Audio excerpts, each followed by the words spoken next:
বিসমিল্লাহির রহমানির রহিম। আসসালামু আলাইকুম।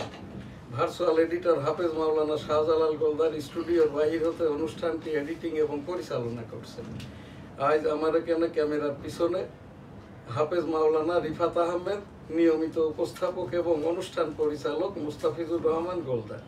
শুরুতেই আজ আমি এখানে আমারই এটা আর কি, আমি বিগত 2-3 দিন ধরে বিভিন্ন পত্র পত্রিকা ইত্যাদি থেকে নিয়ে আর কি বাইতুল মুকাররম জাতীয় মসজিদ বাংলাদেশ এবং এখানকার খতিব নিয়োগ পদ্ধতি, পূর্বেকার যারা উবাইদুল হক থেকে এই পর্যন্ত আর কি খতিব মহোদয়গণ তাদের যোগ্যতা অভিজ্ঞতা এবং চাকরি করাকালীন এর ওপরেই আর কি খুব সংক্ষেপ আকারে আমাকে দেশ বিদেশ থেকে বিভিন্ন মানুষজন, আমি একজন এই যে পত্রিকা সম্পাদক হিসাবে আমি 35 বছর আগের থেকে পীর মুরিদি করি, সেই রকমটা হিসাবে আমার এখানকার শুরুতেই এই প্রোগ্রামটা করব, তারপরে আপনার ডেইলি ভিউজ।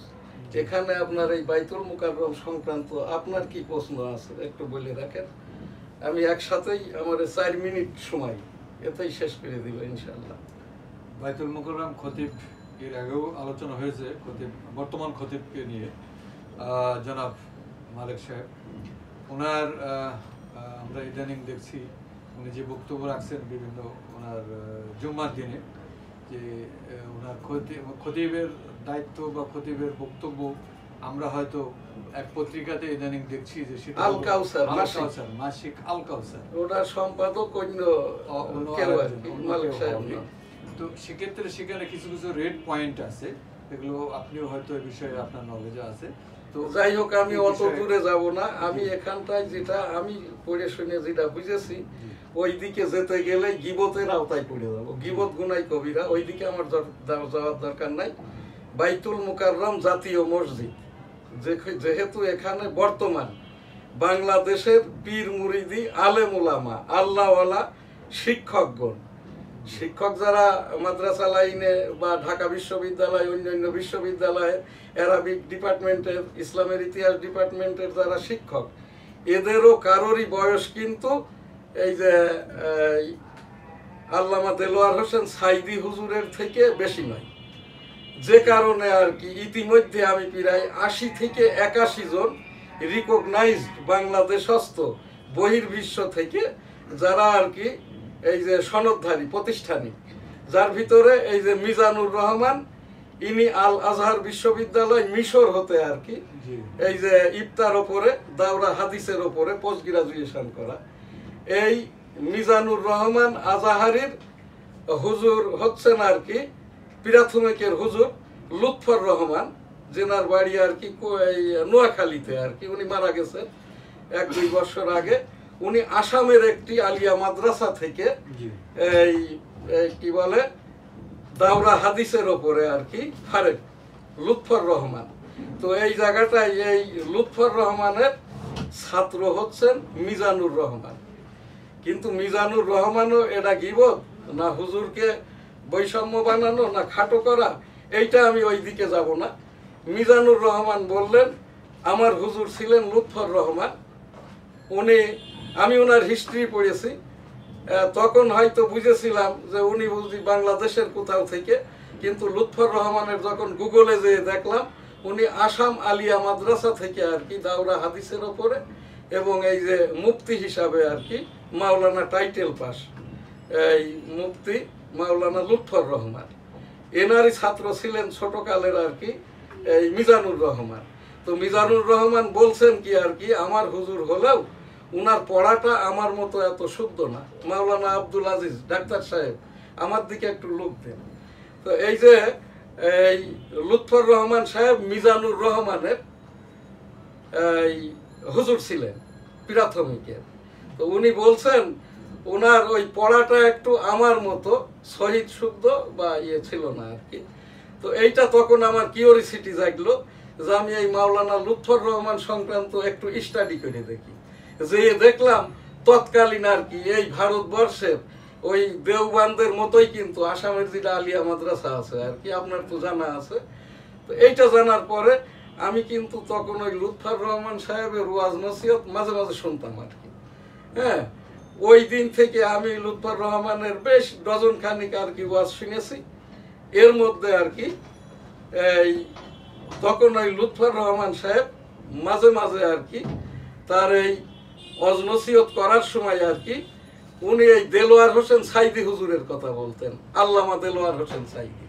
তখন কিন্তু এই আমার এইটা আমার যে এই আল্লামা দেলোয়ার হোসেন সাইদি হুজুরের 1986 সালে আমি বাইতুল মুকাররমের পূর্ব গেটে আপনার এই তাফসিরটা শুনতাম। এই হুজুর যখন তাফসির করতেন, আর এমনি দেলোয়ার হোসেন সাইদি হুজুর তো আমাদের পারিবারিক আত্মীয় আর কি, উনি আমার বিয়াই সম্পর্কে হয়। তো সেই হিসাব দিয়েই আমি এই দেলোয়ার হোসেন সাইদি হুজুরের এই ওয়াজ নসিহতটা বাংলায় আমি যখন বলি আমি একটু নকল করার চেষ্টা করি আর কি। এই যে হুজুরের এইটা নকল করার চেষ্টা করি, এতে করে আমার মনে হয় আমার সোয়াব হবে না ভালো হবে না মন্দ হবে, এটা আমার ভালো ওই জায়গাটাই লাগে। বর্তমানের এই যে 80-81 জন একেবারে ইন্টারন্যাশনাল ন্যাশনাল রিকগনাইজড মাওলানাদের আমি যত স্টাডি করেছি, ইনাদের সকলেরই আর কি এই দেলোয়ার হোসেন সাইদি হুজুরকে এটা ভালোবাসে, পছন্দ করে, অনুকরণ করে, অনুসরণ করে, দোয়া করে। আমরাও করি, আমরা আজকেও দোয়া করছি আর কি এ দেশের সকল আলেম ওলামাদের জন্য, যারা অসুস্থ তাদের জন্য। আমরা যারা এখান থেকে এই আল্লাহর কাজ একটু করি, রাব্বুল আলামিন আস্তাগফিরুল্লাহ রাব্বিহিম মিন কুল্লি যামবি ওয়া আতুবু ইলাইহি ওয়া হাওলা ওয়া লা কুওয়াতা ইল্লা বিল্লাহিল আলিয়্যিল আযীম। আমিন। এখান থেকে আমাদের সকলকে মাফ করে দিবেন। বাইতুল মুকাররম খতিব নিয়োগ পদ্ধতি, পূর্বেকার খতিব, বর্তমানের খতিব, এই বিষয়কটা ইউটিউবে অনেক অপপ্রচার হচ্ছে। জানতে অজান্তে শুনলেও গীবতের সমান গুনাহ হয়ে যায়। এই গুনাহ থেকে রাব্বুল আলামিন আস্তাগফিরুল্লাহ আমাদের মাফ করে দিন। আর আজকের পর থেকে আমি আশা করব আর কি আমি ধর্ম মন্ত্রণালয় বরাবর উপস্থাপন করছি এই যে বাইতুল মুকাররমের খতিবের খুতবা এই যে পত্রিকায় প্রকাশ করে এর সাথে আবার নিজস্ব সম্পাদকীয় মতামত জুড়ে দেওয়া। এইটা তথ্য সম্প্রচার মন্ত্রণালয়ের আইসিটি অ্যাক্টের বিধিতে যায় কি যায় না, কিন্তু ধর্মীয় মূল্যবোধের ওপরে, ধর্ম মন্ত্রণালয়ের ওপরে, ধর্ম উপদেষ্টার ওপরে, ধর্ম উপদেষ্টা মহোদয়ের একটি দায়িত্ব আছে। এইটা যেটা এই যে প্রচারগুলো হচ্ছে বাইতুল মুকাররমের খুতবাকে নিয়ে পত্রিকার আকারে, এর সাথে আবার সম্পাদকীয় মতামত মন্তব্য জুড়ে দেওয়া, এইটা করা যায় কি যায় না আমি ধর্ম মন্ত্রণালয় বরাবর উপস্থাপন করলাম। এখন আপনার যে কোশ্চেন, এই যে জাতীয় মসজিদ বাইতুল মুকাররম খতিব নিয়োগ পদ্ধতি আর কি গুগল ঘেটে আমি যেটা দেখেছি, বর্তমান যিনি নিয়োগ পেয়েছেন এই যে মুফতি আব্দুল মালেক, এটা আর কি ট্রিবিউন ইংরেজি পত্রিকায় লিখছেন। ওনার 27 অক্টোবর নিয়োগ পেয়েছেন বাইতুল মুকাররমে। এখানেই লিখছেন উনি এই যে মসলা মাসাইলের ওপরে মুফতি এবং দাওরা হাদিস শোনার মর্মে ডিগ্রিধারী। ওনার ডিগ্রিটা হলো পণ্ডিত মাওলানা আব্দুল আজিজ। পণ্ডিত ডিগ্রি কিন্তু হিন্দুদের, খ্রিস্টানদের, বৌদ্ধদের। এই জায়গাটায় লিখছে আর কি আব্দুল মালেক মুফতি মাওলানা, ইসলামিক লাইনের যারা ভালো জানে, ডিগ্রিধারী, এই যে হাদিসবিদদের থেকে শুনে উনি পণ্ডিত। ইংরেজিতে লিখেছে স্কলার। আমার কাছে এটা খারাপ লেগেছে, আমি এটাকে কন্ডেম করছি। আমি এটাকে বাদ করার জন্য বলছি ইসলামিক ফাউন্ডেশনের ডিজিকে, যেহেতু ইসলামিক ফাউন্ডেশনের মহাপরিচালক নিয়োগকর্তা বাইতুল মুকাররমের খতিবকে, আমাদের আলেম ওলামাদের, পীর মাশায়েখদের, আল্লাহওয়ালাদের ইসলামিক ডিগ্রিকে এখানটায় খাটো করা হয়েছে। এখানটায় হিন্দুদের, খ্রিস্টানদের ডিগ্রির সাথে এই স্কলার ডিগ্রিটা হলো সালমানে রুশদির, স্কলার ডিগ্রিটা হলো ওই আর একজন যে এই যে অনুবাদ করছে কুরআন শরীফ, গিরিশচন্দ্র সেন, এটা তো কুরআন শরীফ অনুবাদ করছে, তাকে বলা হয়তো যে এই যে আরবির স্কলার। গিরিশচন্দ্র সেন যিনি প্রথম বাংলা অনুবাদ করেছে, এই যে আরবি থেকে বাংলা করেছেন কুরআন শরীফকে, গিরিশচন্দ্র সেন, ইনাকে বলা হয়তো অ্যারাবিক স্কলার। আর ওই সালমান রুশদিকে বলা হয়তো এই যে পাক কালাম হাদিসের এন্টি, মানে ইহুদিদের স্কলার সে, কিন্তু মুসলমানদের ইসলাম ধর্মের পাক কালাম হাদিসের জন্য এটা এই কথাটা আমি আর বলবো না। এখানে একটাই শব্দ, এখানে যারাই উচ্চ মানের ডিগ্রি লাভ করেছে পাক কালামের হাদিসের ওপরে, এরা সব আল্লাহওয়ালা। আর একাডেমিক ডিগ্রি বাংলাদেশের যদি ঢাকা বিশ্ববিদ্যালয়ের হয়, তাহলে এটা হচ্ছে মাওলানা টাইটেল ঢাকা বিশ্ববিদ্যালয়, মাওলানা টাইটেল হাদিসের ওপরে ঢাকা আলিয়া মাদ্রাসা, কি বলে বাংলাদেশ এই যে যেটা আলিয়া মাদ্রাসা কর্তৃক যে ডিগ্রিটা দেওয়া হয়, আর একটা হচ্ছে বেফাকুল মাদারেসিল আরাবিয়া, এখান থেকে যেটা আর কি এই যে ইফতার ওপরে মুফতির ওপরে যে ডিগ্রিটা দেওয়া হয়। আর এর বাদে এই ওপরেই যারা যাদের থেকে শুনি আমরা শিখি, যেমন দেলোয়ার হোসেন সাইদি হুজুর মহাদয় আল্লাহ আল্লাহ মানুষ। আমরা কতটুকু, আমি ব্যক্তিগত কতটুকু শিখতে পেরেছি জানি না। আমার এই জায়গাটাই আর কি, আর কিছু বলার নাই। এখানে নিয়োগ পদ্ধতি যেটা, নিয়োগ পেতে গেলে যে যোগ্যতা অভিজ্ঞতা, ওই সেই ইতিপূর্বেকার বাইতুল মুকাররমের খতিবদের থেকে উবাইদুল হক হুজুর থেকে নিয়ে উবাইদুল হক হুজুর সাহেব একজন আল্লাহওয়ালা ছিলেন, একজন পীর সাহেব ছিলেন। আমার ছেলেকে যখন হেফজ কোরআন পড়ানোর আগে আমি 2টা জায়গায় নিয়ে গেছিলাম, এই যে উবাইদুল হক হুজুরের কাছে, আর আমার এই যে পীর সাহেব আর কি চরমনায়ের পীর, এই যে মুফতি মাওলানা ফজলুল করিম মহোদয় হুজুর, এখানে আমার সাথে করে যে নিয়ে গেছিল আমার ছেলে আমাকে, সেই মাওলানা আব্দুল আজিজ তখন ছাত্র ছিল, এখন উনি একজন ডাক্তার এবং মাওলানা সাহেব একটা পত্রিকারও সম্পাদক।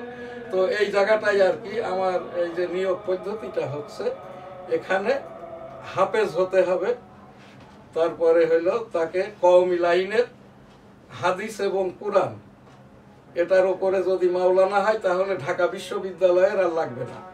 তা না হলে ঢাকা আলিয়ার থেকে আর কি ওই যে হাদিসের ওপরে তাকে টাইটেল পাস হতে হবে, আর ঢাকা বিশ্ববিদ্যালয় হতে আরবির ওপরে তাকে পোস্ট গ্রাজুয়েশন অর্থাৎ মাওলানা টাইটেল হতে হবে। তো এইগুলোই হচ্ছে পিরাক যোগ্যতা। এখন যিনি এখানটাই এনার সকল যোগ্যতাই আছে, উনি হাফেজ নন। আর এইটা বাইতুল মুকাররমের খতিব হওয়ার জন্য হাফেজটা ম্যান্ডেটরি নয়, কিন্তু এইটার প্রচারটা ম্যান্ডেটরি। যারা বলছে উনি হাফেজ সাহেব, মুফতি সাহেব, আলেম সাহেব সবই ঠিক আছে, আবার এই যে আব্বাসী সাহেব বলছেন মালেক সাহেব মৌলভী, অর্থাৎ উনার মুফতি ডিগ্রি আছে কিন্তু রিকগনাইজ প্রতিষ্ঠান নাই। এগুলো এসব জায়গায় আমার কোনো কথা নাই। এখানে আল্লাহওয়ালা মানুষ যেহেতু, এই যে মুফতি মাওলানা আব্দুল মালেক মহোদয়, এইটাকে ওনাকে যে কথাটা বলা হচ্ছে, যারা আল্লাহ তাআলা কর্তৃক রহমত প্রাপ্ত হবেন এই মর্মেই আর কি, এই যে হাফিজা হুল্লাহ এই টাইটেলটা তার দেওয়া হয়েছে। আমরা এই জায়গাটাই থাকি।